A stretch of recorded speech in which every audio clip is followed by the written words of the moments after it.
rabaa inaan mayga ku soo dhaweeyo Paul Marino oo loo yaqaan Geedi raaga rooble ila soo dhaweeya Geedi. marka Rufai aad baad u mahadsan tahay inaad inagu azuuntay barnaamijkan sharafta leh salaan buuxdo aadna idin keenaya kooxaheen oo dhan oo Buulbarti joogi jiray iyo Mark Erikson iyo kulli dadka ay joogi jireen. marka magacaygu waa Paul Marino ama naanees ahaan Geedi Raagi Roble ninkii igu bixiyey oo magaciisu waa Islaaw Xasan Guuleed isoo wardiye aha isbitaalka oo nin fiican buu ahaa Allah ugu naxariisto. hay ma agtiga miya marka kalkaali caafimaad baan ahay doctor miihi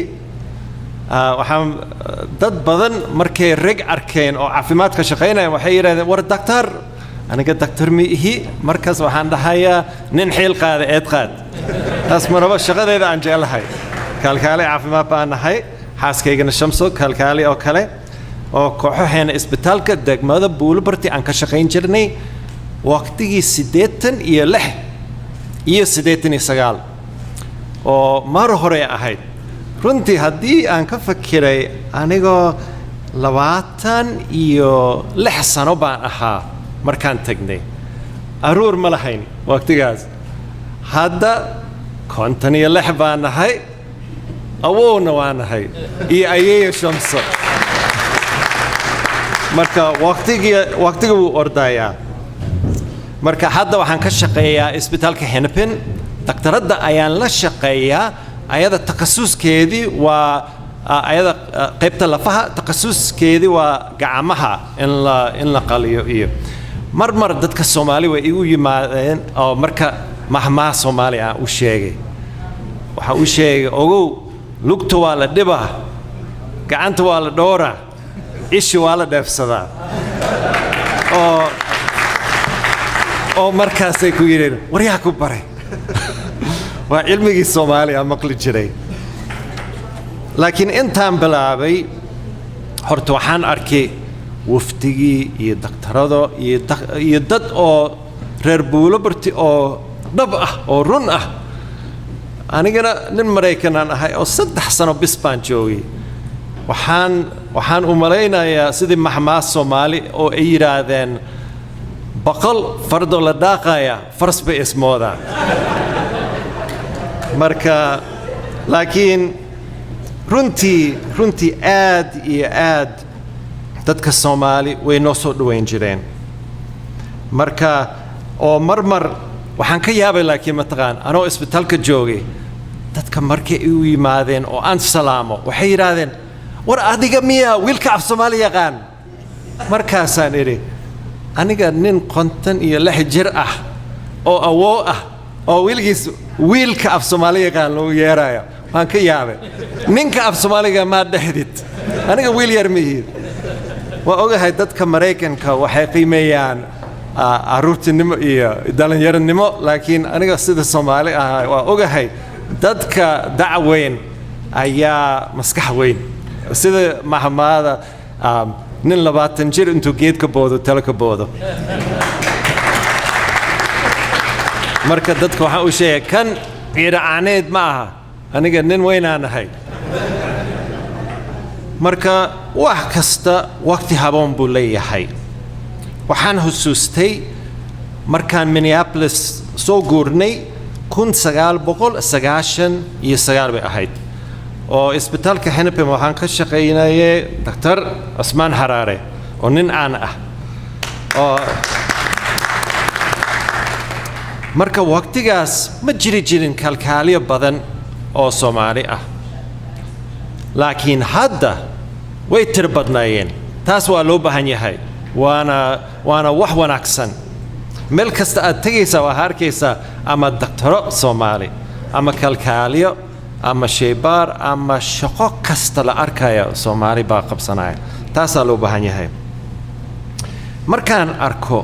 dad badan oo dadaalayaan in dib u dhiska isbitaalka Buulbarti ay sameynayaan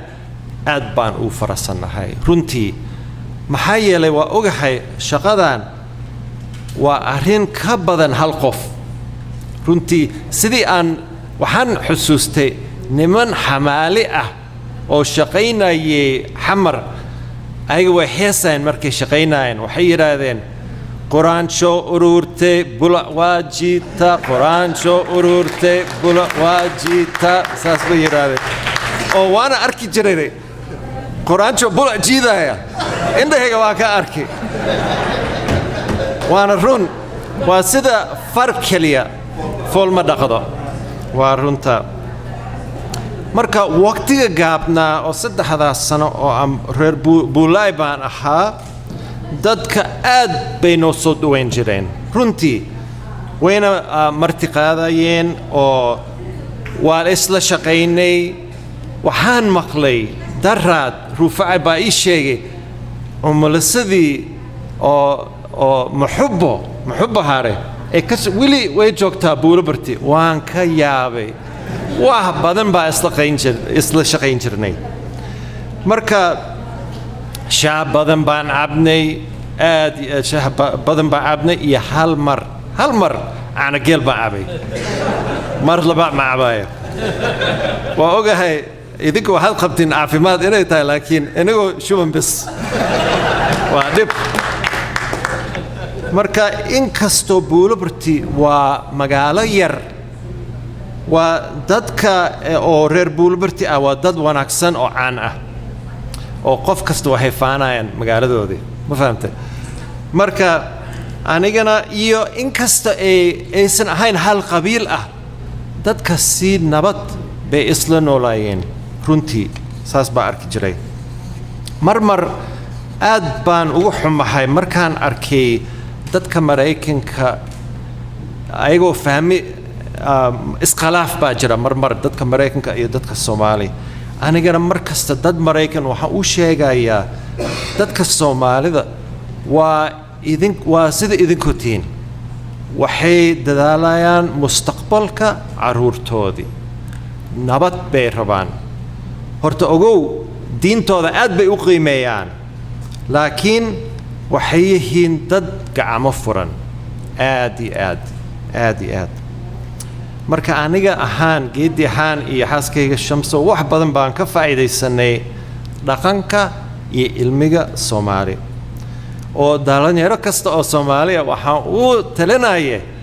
bal afkiina hooyo baro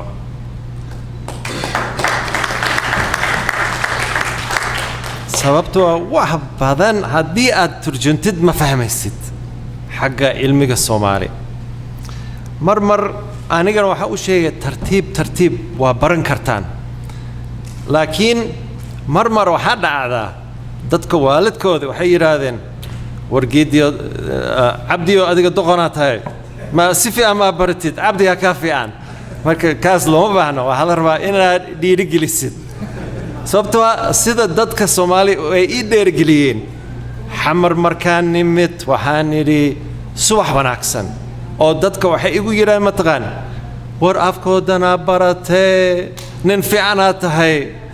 marka dheergeli caruurtii way baran doonaan oo marmar maadaama Dr. Cusmaan Isaaq dadka qaar waxay u mareeyeen inaan ahay barwaani marka marmar mahmaa barwaani waan tuuray mid oo la dhaho sidaad u baranaysaa luug marow laazim laamiga ku qaadaya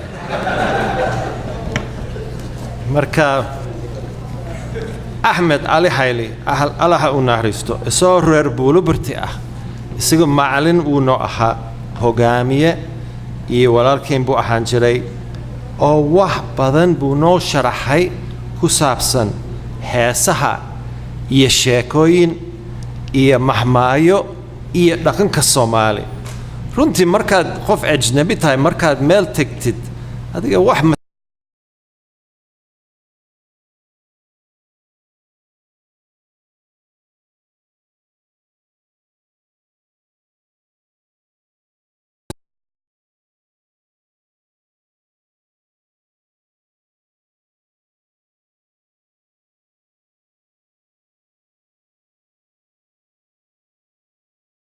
يقان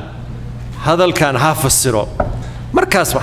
وحن اسئلي وأوجه وحول لحدان عقد واحد دي وسهل واي مركز وحيري متقان وحيري أوكي ورقيديو دقيسو كان كفسر وحانا أورن وان إري أورن مايو وحان إري ما أورن مايو إيجو يرى نكيري واتري وحانا أورن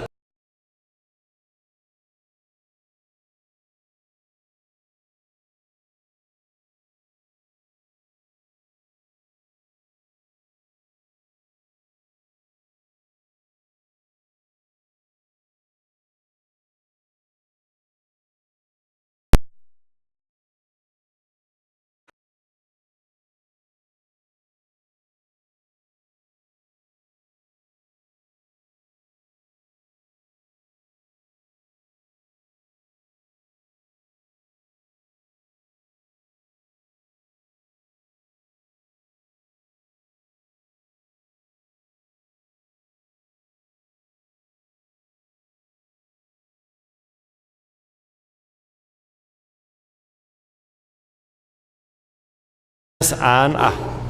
لكن هستان مد أو ماركتي بريحان أو كلمة لكن واسدتان سومالي ذهني هدي أيسينا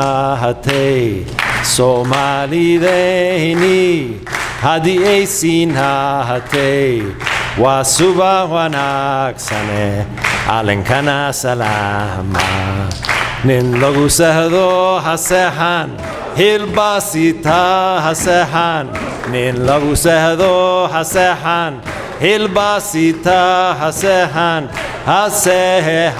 هسهان سوجهدو سيوينو فيجمو مركا هسكانو نو باري مركا هسهان iyo waxaan markaa maqlo aniga ma fahmayo laakiin isagu tartiib wii fasiray walaalayaalow isbitaalka Buulubarti oo sanayin badan ka hor la bilaqaystay oo eber laga digay in dib u dhistaan waa wax wanaagsan runtii waxaan xusuustay sheeko oo nin gabadhiisa aad bay u jiraneed ayaa Ciise Masiix u yimid oo bariyay inuu gurigiisa tago laakiin inta ay soconayeen nin kale oo guriga ka yimid wuxuu yiri macalinka hadhimin gabartaada ay dhimatay Ciise wuxuu yiri laakiin ha baqin way reysan doontaa markay guriga gaareen waxay arkeen dadka barooranayeen laakiin Ciise wuxuu yiri ha ooyanina gabartii ma dhiman way hurdaa guriga buu galay gacanta gabartii uu taabtay isla markiiba ruuxi bay ku soo noqotay way fadhiistay marka aniga wax kasta waqti uu leeyahay waa sidii heesta Soomaali kale oo maar hore markaad Soomaali joogay Ahmed uu noo baray waa geed harkii waa labada gelin gudurkii waa dada kala guurey balgaro soo hadalkaas sida goodir xergalay u goohay golaheena sharafta leh u goohay ma ku gaaray hadal go'asho gulagu ma ware gogo sane hoga anta ho marka hadalkayga waan sii gabagabeynayaa waxaa la dhahaa hadal badan haan ma buushee runta in la sheego ay fiican tahay aniga runtii ma u malaynayo inaan Buulubarti aadi doono laakiin runtii ilaah waxaan ka baryayaa inuu idin garab galo oo inuu muradkiina sahalo nabad geliyo